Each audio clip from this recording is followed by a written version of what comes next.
Blake with the Ugly Bug Fly Shop, and today I'm going to walk you through how to tie one of my flies. This is called the Macgruber.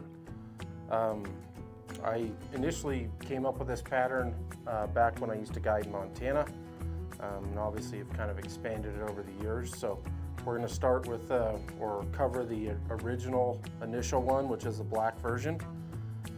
This fish as well as a midge, although it was kind of designed as a blue wing, but fish as well as a midge. Obviously purple and all the other color variations and foam backs I kind of fish more as an emerger, but this was kind of the original one, and obviously it's been expanded since. So today I'm using a Umpqua U105 hook, really any standard nymph hook. I like to fish them on a kind of a 2X strong or something with a little more backbone, just because of the size of some of the fish. So we're going to tie it relatively large. This is a size 16. This is about the biggest that I fish. I would say size 18 is kind of my go-to, but this is black Simperfly thread. Obviously, you know, UTC 70 or something like that would work as well, but I do like a fine black thread. So I just throw down a little thread base to begin with. I'm going to grab a couple pieces of pheasant tail. For the standard black one, I generally use just good old traditional pheasant tail. On the purple version and some of the others, I gravitate more towards black pheasant tail, but tie in just a couple of small pieces of pheasant tail. My big sausage fingers, usually I tie it in and then have to adjust my length a little bit. Don't go overboard on tail length, that's definitely a common mistake. But just a nice little pheasant tail to it. You can clip off or pull off that front excess. Then I take some small wire and use extra small as well. Lagarton, or this is just extra small ultra wire, and tie that in the back. And I'm going to taper the body slightly, just to give it a little build up towards the thorax section here. Nothing too crazy. And you're just going about 75% of the way, and then you're just going to candy cane wrap this forward. Finish that off. You can obviously helicopter off your wire or just snip it off. So for the feather for this bug is probably one of the more complicated steps, but there's a bunch of different options. A good cheap hen hackle will work, or if you really dig through a package of partridge, you can often find a small, thin enough feather that'll work. Obviously, just kind of match it to the size of the hook. Often with partridge, the kind of under feather that's stuck to it as well is about the right size. So you obviously don't want a super wide feather. When you get this wing set up, you want to make sure that the fibers of the wing are sweeping towards the back.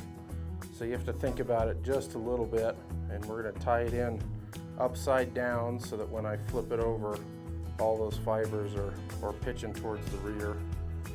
But first, I'm going to take a little bit of small tinsel.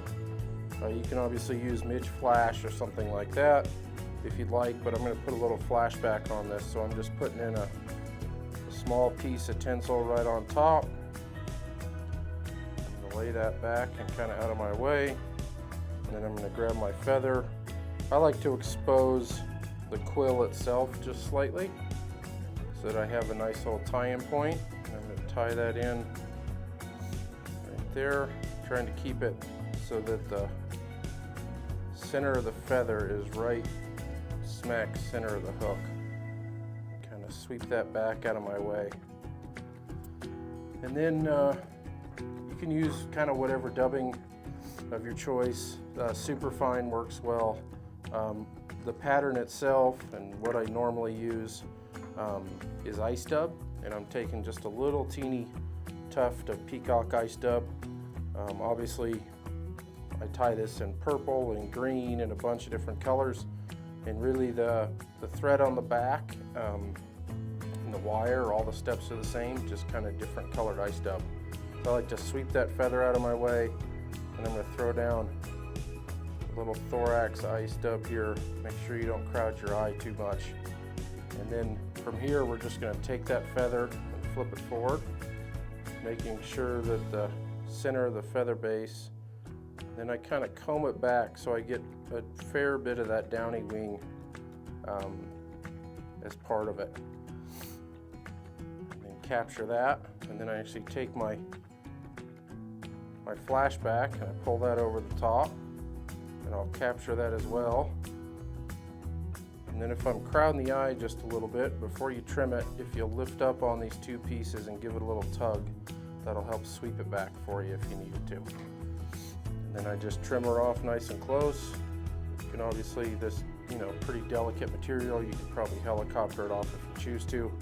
Then I just sweep it back from there, throw in a few thread wraps, and then you can finish it off. Finish it off how you choose.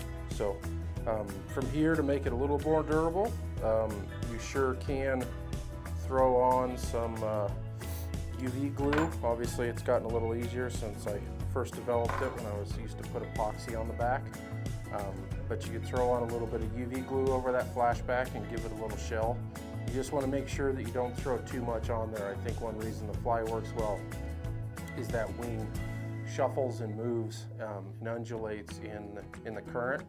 And if you end up gluing the whole thing down, obviously you don't get much movement out of it. So I don't necessarily, obviously if I have some stray fibers, I might clip off a little bit of that peacock dub, but I kind of like it a little bit fuzzy and leaving it with a little bit of a bugginess to it. So that's the standard Macgruber.